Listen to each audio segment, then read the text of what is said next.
मेरे गुरु महेश्वर शिव को मेरा प्रणाम है। इस कालखंड के प्रथम शिव के शिष्य, हम सबों के परम आदरणीय वरेण्य गुरु भ्राता साहब श्री के चरणों में मेरा प्रणाम है। शक्ति स्वरूपा मां नीलमानंद जी के चरणों में मेरा प्रणाम है। और त्रिपुरा राज्य की राजधानी अगरतला में उपस्थित इस हॉल में उपस्थित आप सभी गुरु भाई गुरु बहन के चरणों में मेरा प्रणाम है।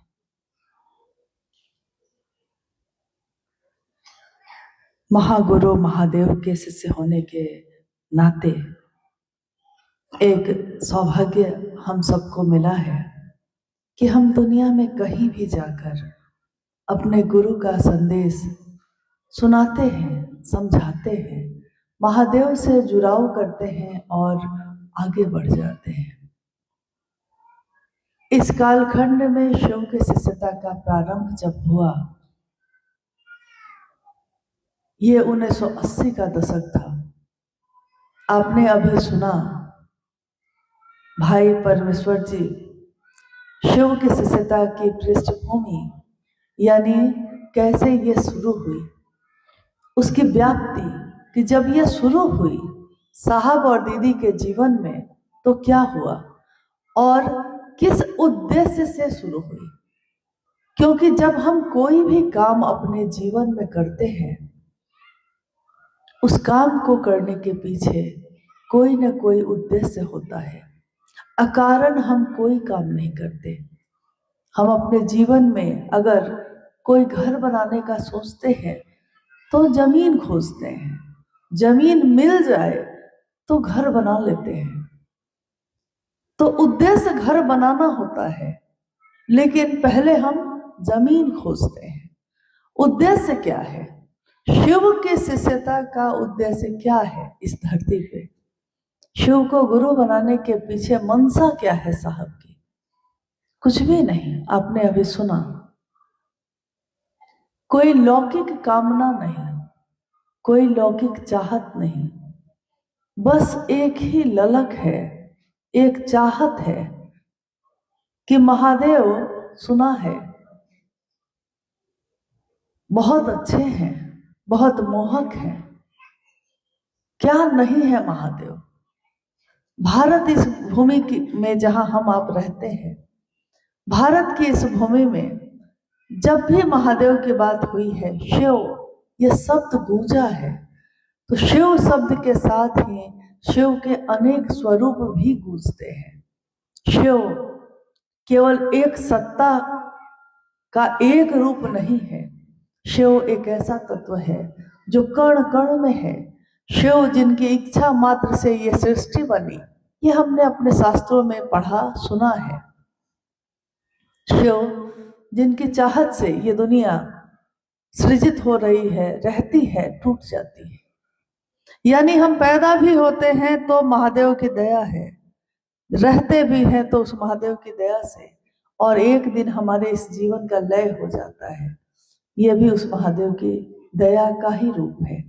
जिसने भेजा है वो फिर वापस तो बुलाएगा ही। शिव जीव बना है तो जीव एक दिन शिव बनेगा ही। शिव ने इच्छा की, शिव की इच्छा में बल है, मेरे और आपके इच्छा में भी बल है। हम इच्छा करते हैं, परंतु हमारी इच्छा कुछ देर के बाद टूट जाती है। शिव की इच्छा में इतना बल है, इतना बल है कि शिवेच्छा बलि यसी। शिव की इच्छा में इतना बल है कि मात्र एक इच्छा का प्रतिफल है ये दुनिया। शिव ने एक इच्छा की, एको हम बहुत श्याम, मैं एक हूं अनेक हो जाऊं। और शिव की इस इच्छा में इतना बल है कि जैसे ही इच्छा हुई और ये सृष्टि बनने लगी। अब शिव की इच्छा शुरू हुई है, सृष्टि का सृजन शुरू हो गया।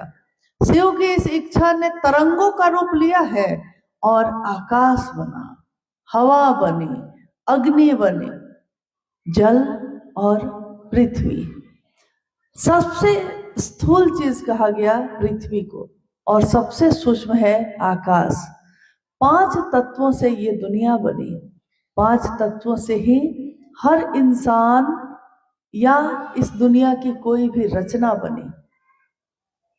स्वाभाविक है कि जिसकी इच्छा का प्रतिफल होगा, ये दुनिया होगी, तो इस इच्छा में वो शिव भी होगा। इसीलिए इस सृष्टि के कण कण में शिव है, कण कण में महादेव है। परंतु क्या हम इन आंखों से, जो हमारी आंख है, जो हमारी 5 ज्ञानेंद्रियां हैं, हम उस महादेव को इन आंखों से देख सकते हैं? हो सकता है कोई कहे कि हाँ देख सकते हैं, परंतु ये संभव नहीं है, क्योंकि इन आंखों से तो हम इन 5 तत्वों को भी सबका सब नहीं देख पाते।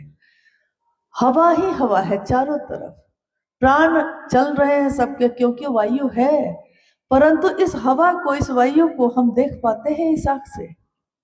जब हम इस तत्व को भी नहीं देख पाते, तो उस तत्व को जो सूक्ष्माति सूक्ष्म है, उसको कैसे देख पाएंगे? अपनी इन आंखों से महादेव को देखना संभव नहीं। अपने इन कानों से महादेव की आवाज को सुनना संभव नहीं है।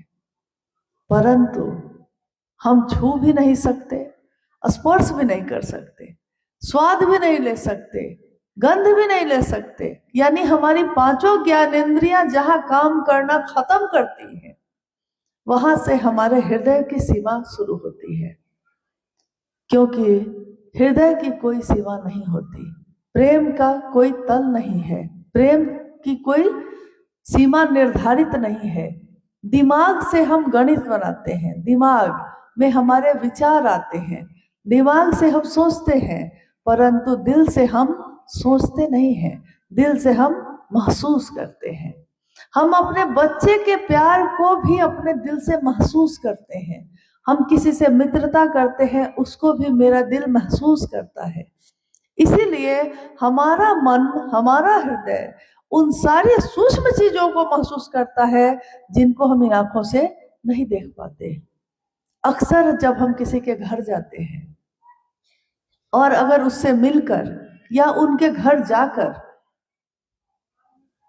हालांकि उनके घर जब आप जाते हैं तो वो आपका बड़ा सत्कार करते हैं, भोजन बनाते हैं, आपको खिलाते हैं, बात भी करते हैं बैठकर, परंतु आपका हृदय ये महसूस कर लेता है कि भाव नहीं है।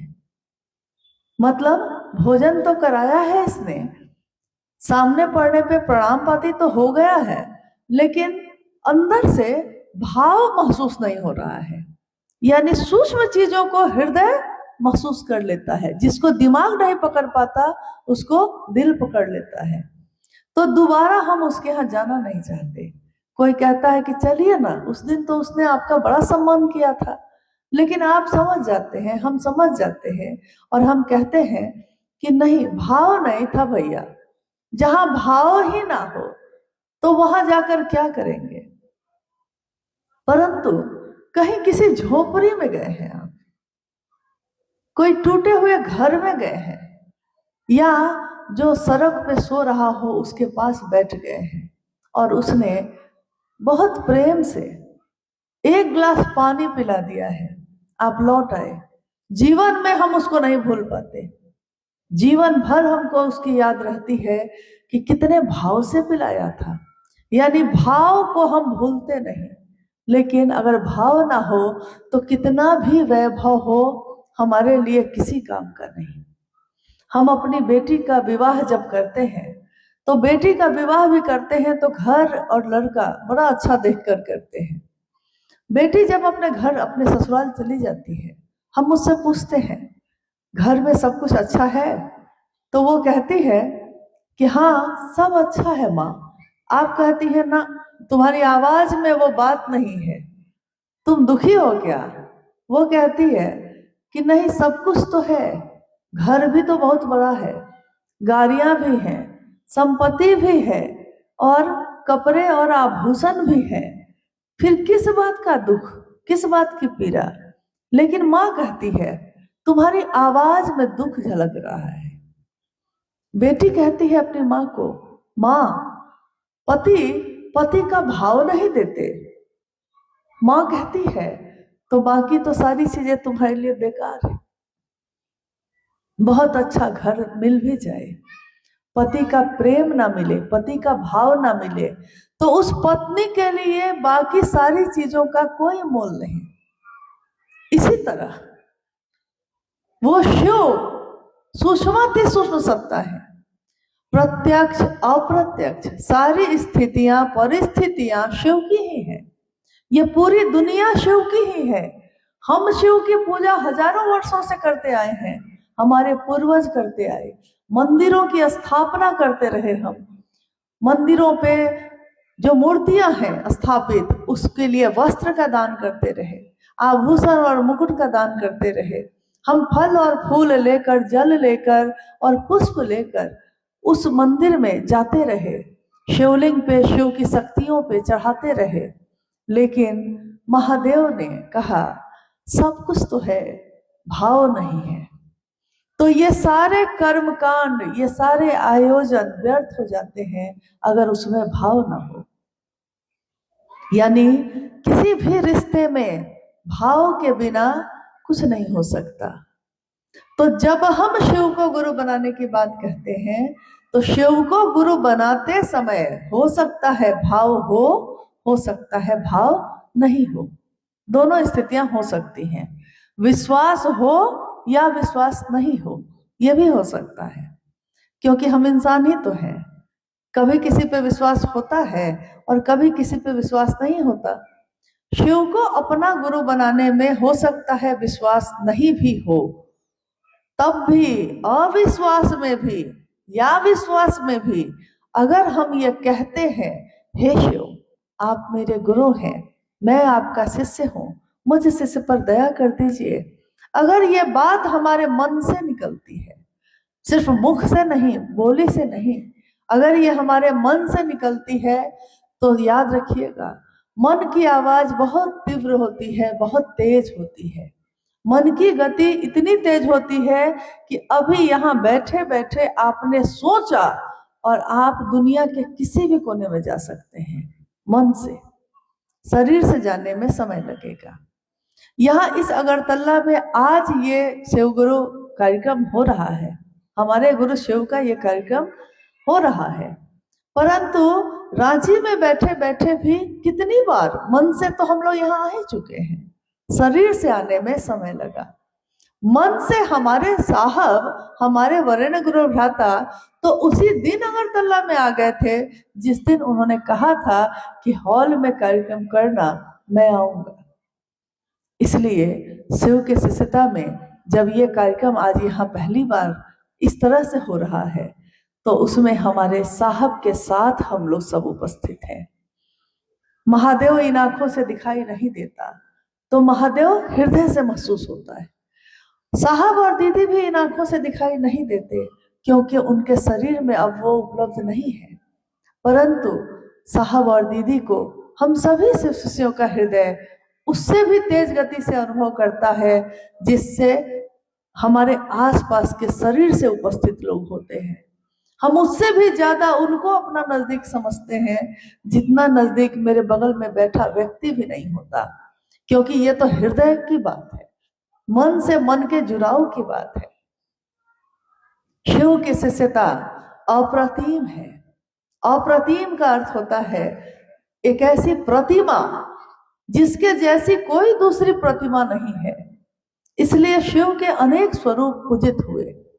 शिव महाकाल है, शिव महाअघोरेश्वर है, शिव योगियों के योगी, योगियों के भी गुरु, आदि योगी हैं, आदि गुरु हैं। शिव क्या नहीं है? शिव भोला है, शिव शंकर है, क्या नहीं है? यहाँ तक कि शास्त्रों ने भी लिखा कि ज्ञान विच्छेद तू शंकरात, ज्ञान देने के कारण तू शंकर कहलाता है। तुम त्रिभुवन गुरु वेद बखाना, तुम त्रिभुवन के गुरु हो, ये वेद भी बखान करते हैं। संभवे गुरुवे नमः, शंभो तुम गुरु होने के कारण प्रणाम करने योग्य हो, हम आपको प्रणाम करते हैं। आप गुरु हैं, हम आपको प्रणाम करते हैं। जगत गुरु, विश्व गुरु, आदि गुरु शिव। उस शिव की पूजा करते करते हमारा मन कभी उन तक नहीं पहुंच सका, परंतु जब हमने साहब श्री का दिया हुआ ये संदेश सुना, ये तीनों सूत्रों को सुना और अपने जीवन में उतारा, तो हमारा मन धीरे धीरे इस बात को समझने लगा कि शिव के सिवा मेरा अपना इस दुनिया में कोई नहीं है। जहां से हम आए हैं लौटना वही है। ठीक उसी तरह जिस तरह हम अगर रांची से आए हैं तो अगरतला में मेरे गुरु भाई गुरुवान हैं, लेकिन इसके कारण है क्योंकि शिव मेरे गुरु हैं। अगर शिव मेरे गुरु ना होते तो यहाँ मेरे गुरु भाई गुरुवान भी ना होते, क्योंकि मूल कारण कौन है। यहाँ रहते हुए भी मुझको अभी भी याद है कि मेरा मूल कारण इस स्थल पे उपस्थित होने का क्या है, महादेव। और महादेव किस कारण से मेरे लिए मूल कारण हो गए, साहब और दीदी। साहब ने बताया। आज दुनिया में कोई कहीं भी इस बात को लेकर जाता है, यहाँ नॉर्थ ईस्ट में आज तक जितने भी गुरु भाई या गुरुवान आए होंगे आपसे ये संदेश लेकर ये कहने कि शिव गुरु हैं, आप उनके शिष्य बन जाइए। आप में से कोई अगर ये इस प्रश्न का उत्तर देना चाहे तो दे सकता है कि क्या ये बात उसकी अपनी थी। हम तो डाकिया थे, आज भी डाकिया है। संदेश किसी और का, साहब का, और पता भी आपका, उनका, इनका, और संदेश किसका, साहब श्री का। पहुंचाने वाले हम में से कोई भी हो सकते हैं, परंतु शिव शिष्यता का मालिक हमेशा महादेव है। और ये बगीचा जो आज सुगंधित है, अलग अलग फूलों से सजा हुआ है, शिव शिष्यों की इस दुनिया में, इस बगीचे में हर तरीके के लोग हैं।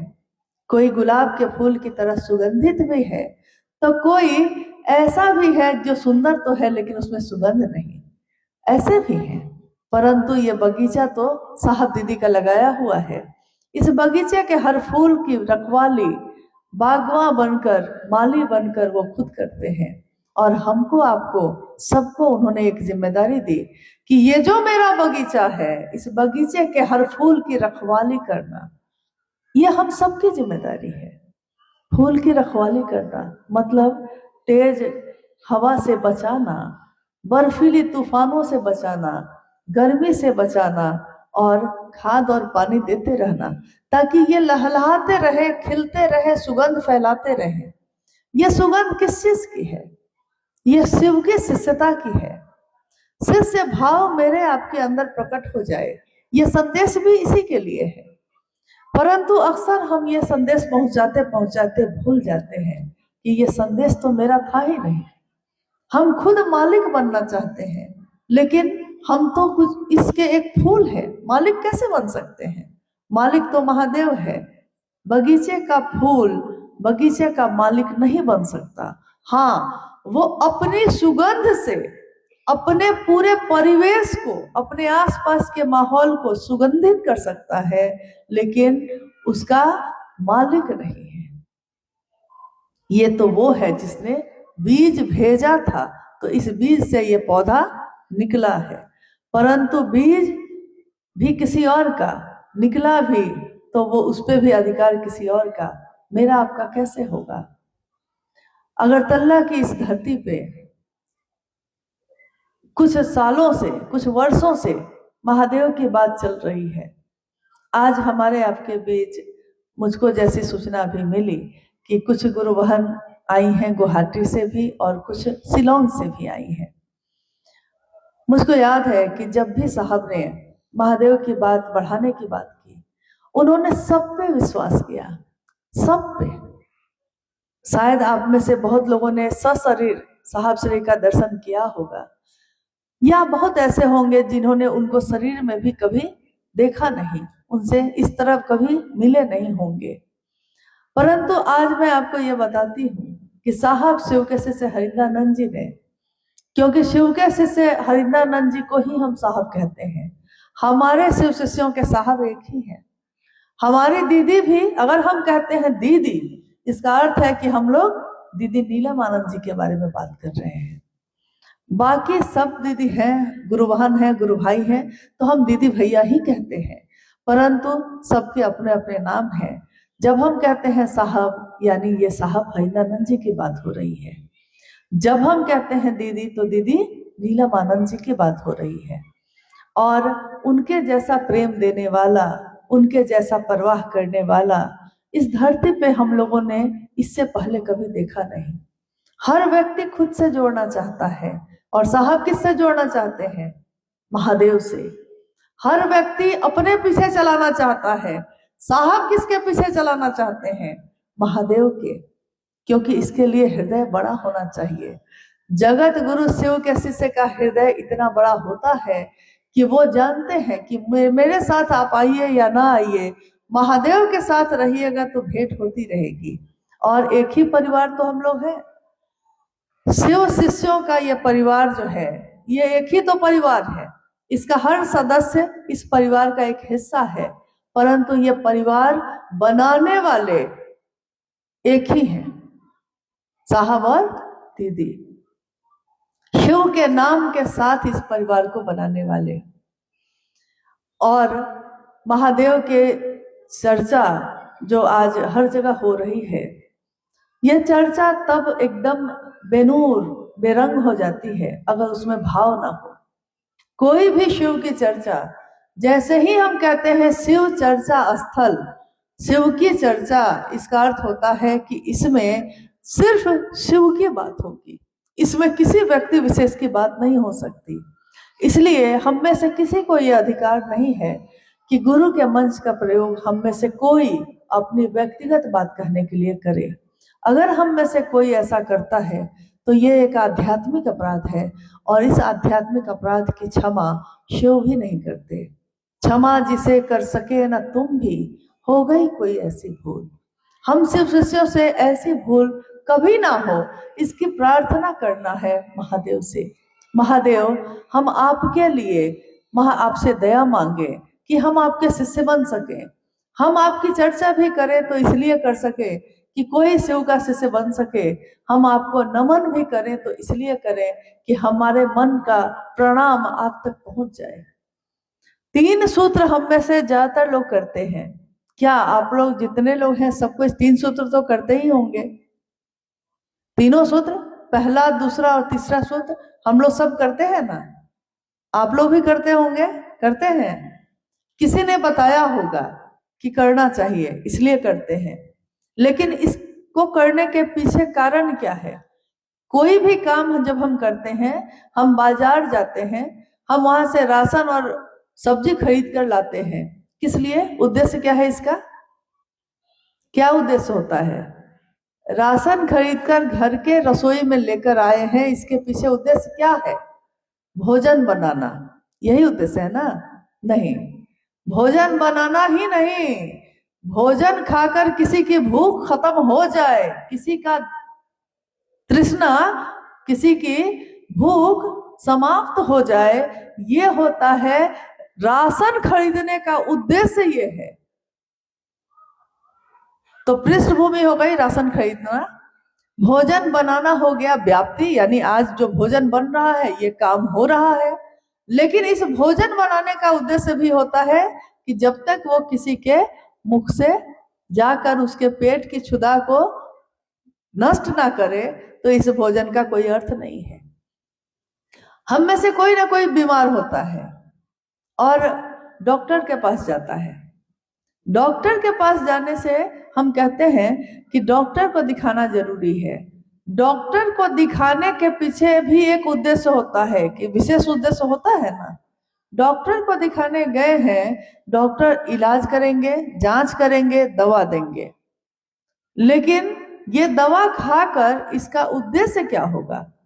उद्देश्य ये है कि मरीज की बीमारी खत्म हो जाए, ये डॉक्टर का उद्देश्य होगा। दवा देना उसका उद्देश्य नहीं होता। सिर्फ दवा खाकर बीमारी खत्म हो जाए, जड़ से खत्म हो जाए, ये डॉक्टर का उद्देश्य होता है। तो जब साहब श्री ने कहा कि शिव मेरे और आपके गुरु हो सकते हैं, तो शिव को गुरु बनाने के पीछे साहब श्री का उद्देश्य क्या है? क्योंकि शिव की शिष्यता की पृष्ठभूमि बताती है कि साहब ने शिव को गुरु कैसे बनाया। अभी आपने सुना है, अगर गौर से सुना होगा तो सुना है आपने। व्याप्ति ये है कि आज भी लगभग 51 वर्षों से शिव चर्चाएं हो रही हैं इस धरती पे, इस कालखंड में। 51 वर्षों के 51वां वर्ष बीत रहा है। 51 वर्षों के बीच में करोड़ों शिव के शिष्यों ने ये बात अपने मुंह से बार बार कही कि आइए भगवान शिव को अपना गुरु बनाते हैं। शिव जन जन के गुरु हैं, आइए भगवान शिव को अपना गुरु बनाते हैं। कहा होगा कि नहीं? जिसने भी आज से पहले आपसे बात की होगी उसने यही कहा होगा कि भगवान शिव को अपना गुरु बना लीजिए। हम कहेंगे कि बनाने के लिए क्या करना होगा, शिव को गुरु बनाकर क्या करना होगा, तो वो बताते हैं कि 3 सूत्र करिएगा। बहुत गुरु भाई गुरु बहन कहते हैं कि 3 सूत्रों में पहला सूत्र नहीं हो पाता है, दूसरा सूत्र नहीं हो पाता, तीसरा सूत्र नहीं हो पाता। अमूमन ये बात कहते हैं, परंतु सूत्र क्या है पहले ये समझ ले हम लोग। इसका उद्देश्य क्या है, इसको करने के पीछे कारण क्या है, इसको करने से परिणाम क्या आएगा। पहला सूत्र, जब हम मन ही मन बार बार ये कहते हैं कि हे शिव आप मेरे गुरु हैं, मैं आपका शिष्य हूं, मुझ शिष्य पर दया कर दीजिए, तो बार बार ये कहना मेरे मन में एक आवृत्ति पैदा करता है। लगातार एक बात घूम रही है मेरे मन में, हे महादेव आप मेरे गुरु हैं, मैं आपका शिष्य हूं, मुझ शिष्य पर दया कर दीजिए। ये एक शब्द नहीं है, ये धीरे धीरे एक विचार से भाव बन रहा है। एक भाव ऐसा बन रहा है जिसमें शिष्य अपने गुरु से कहता है कि मुझको अपना शिष्य बना लीजिए, दया करिए मेरे ऊपर। हमारा स्वभाव क्या है जगत में कि हमारे अंदर पुत्र का भाव, पुत्री का भाव, माँ का भाव या मित्र का भाव प्रकट हो जाता है, परंतु जब हम शिव की बात करते हैं, ईश्वर की बात करते हैं, तो हमारे अंदर वो भाव प्रकट करने हमको नहीं आता। हमको लगता है कि इसके लिए कोई विज्ञान होगा, इसके लिए कोई तरीका होगा। लेकिन आप गौर करिए, हमारे जीवन में बचपन से लेकर अभी तक में जितनी भी उम्र हमारी और आपकी है, शुरू से याद करिए, जब से आपको याद है, क्या पत्नी का भाव प्रकट करने के लिए आपने कोई तपस्या की थी? जब हमारा विवाह हुआ तो मेरे अंदर पत्नी का भाव प्रकट हो गया खुद। जैसे ही पता चला कि ये व्यक्ति मेरे पति होने वाले हैं, मेरे अंदर पत्नी का भाव प्रकट हो गया। इसके लिए मैंने कोई तपस्या नहीं की, इसके लिए मैंने कोई सूत्र नहीं किया। क्या आपने किया कभी? पत्नी का भाव कहाँ था इससे पहले? यानी जन्मजात ही था हमारे अंदर ही।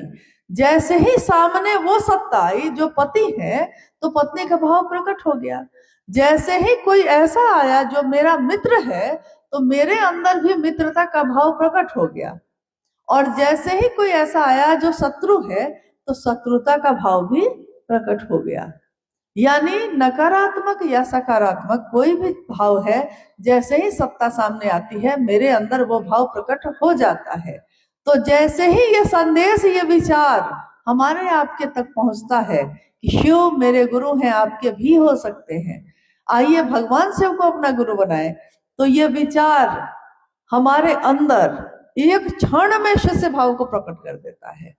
लेकिन अगर ये नहीं कर पाता तो स्वस्फूर्त शिष्य भाव के जागरण के लिए पहला सूत्र है शिष्यानुभूति। एक किताब है छोटी सी, जो साहब ने 1990 में छपवाई थी, पहली बार पटना में थे साहब उस समय।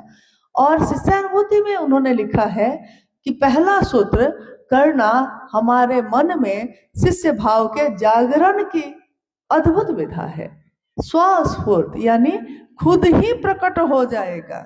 अब आपको इसके लिए कोई तपस्या नहीं करनी है, और जैसे ही प्रकट होगा तो फिर कहते हैं कि अगर किसी के लिए प्रेम पैदा हो गया, उसके बाद कुछ नहीं करना पड़ता। प्रेम पैदा हो गया, प्रकट हो गया, तो अब वो रातों को खुद ही जगता है, अब वो रास्ते पे खुद ही खड़ा होकर इंतजार कर रहा है, अब उसकी रातों की नींद उड़ गई है। प्रेम प्रकट हो जाए तो शिव से जुड़ाव हो जाएगा। इसके लिए दूसरा सूत्र है कि मेरा जो ध्यान पूरी धरती पे बिखरा हुआ है, यहाँ भी है, वहां भी है, वहां भी है, तो सबके प्रति हम भक्त नहीं बन सकते। हमारी भक्ति किसी एक के लिए ही होगी। व्यभिचारी भक्ति अध्यात्म में नहीं चलती। अध्यात्म में एक निष्ठता चलती है, एक निष्ठता यानी एक के प्रति निष्ठा। मेरा हृदय जो विश्वास करता है, जो कृतज्ञता है मेरी, जो एहसान मानते हैं हम, वो किसी एक के प्रति ही होगी। तो अध्यात्म में एक निष्ठता, समर्पण, समर्पण यानी झुके रहना। तो बताइए, शिव मेरे गुरु हैं आज, इसके लिए हमको किसके प्रति एक निष्ठता रखनी चाहिए? अगर ये प्रश्न आया तो आपका जवाब क्या होगा? किसके प्रति रहना चाहिए? बहुत धीरे बोल रहे हैं, लगता है डरते हैं। क्योंकि यहाँ भय किससे है? किससे भय है? अगर आपको लगता है कि कोई व्यक्ति कुछ कर लेगा, तो याद रखिएगा कि तांत्रिकों के तांत्रिक भी हमारे गुरु शिव हैं, और हमारे गुरु शिव से बड़ी ताकत किसी के अंदर नहीं है। महादेव से न बिगड़ जाए मेरा नाता, चिंता इसकी करिए। व्यक्ति से बिगड़ जाएगा तो कोई दिक्कत नहीं है, वो तो ऐसे भी बिगड़ना ही है। जिंदगी भर कोई किसी के साथ नहीं रहता, जिंदगी भर कोई किसी का साथ नहीं देता। तो महादेव से मेरी बात बन जाए, इसके लिए हमारी निष्ठा शिव की, शिष्य की शिव के लिए होगी, और जिसने इस रिश्ते को बनाया है, जिसने ये संदेश दिया है, उनके लिए होगा। ना तो मेरे लिए होगा, ना तो उनके लिए, ना तो उनके लिए। एकमात्र एक ही सत्ता है जिसकी ये बात है, निष्ठा भी उसी के लिए होगी। समर्पण यानी झुकने की विधा है। जो जितना बड़ा होता है उतना झुकता है, और जो जितना छोटा होगा उतना ही अकड़ता है। ये तो लक्षण बताते हैं। जो बड़ा है, मतलब बड़ा मतलब क्या? क्या दुनिया में बहुत बड़ा बंगला गाड़ी हो जाएगी तो हम बड़े हो जाएंगे? नहीं, दुनिया में इसका आकलन होता है, परंतु आध्यात्म की धरती पे आकलन होता है कि आपका स्वभाव शिव भाव में बदला कि नहीं। स्वभाव मतलब स्वभाव हमारा है कि हम जगत में किसी के लिए नफरत रखते हैं, किसी के लिए प्रेम रखते हैं, लेकिन शिव भाव की शिखर की तलहटी में आते ही हमारा ये सारा स्वभाव शिव भाव में बदल जाता है, और सारी संकीर्णता तिरोहित हो जाती है। इसीलिए शिव की शिष्यता के बारे में साहब श्री ने कहा कि शिव की शिष्यता जाति, धर्म, लिंग, वर्ण, संप्रदाय सबसे परे की चीज है। जैसे ही हम कहते हैं शिव और शिव का शिष्य, यानी ये किसी जाति की बात नहीं हो रही है, ये किसी धर्म की बात नहीं हो रही, ये किसी व्यक्ति विशेष की बात नहीं हो रही है, ये किसी पुरुष या स्त्री की बात नहीं हो रही है, ये किसी कुरूप या खूबसूरत व्यक्ति की बात नहीं हो रही है, ये एकमात्र शिव की बात हो रही है। और ये पूरी दुनिया, पूरा आकाश शिव का है, सब इस आकाश के नीचे ही है।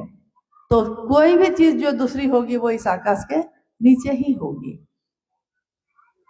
साहब श्री के संदेश को सुनकर आज हमारा जीवन शिवमय हो रहा है।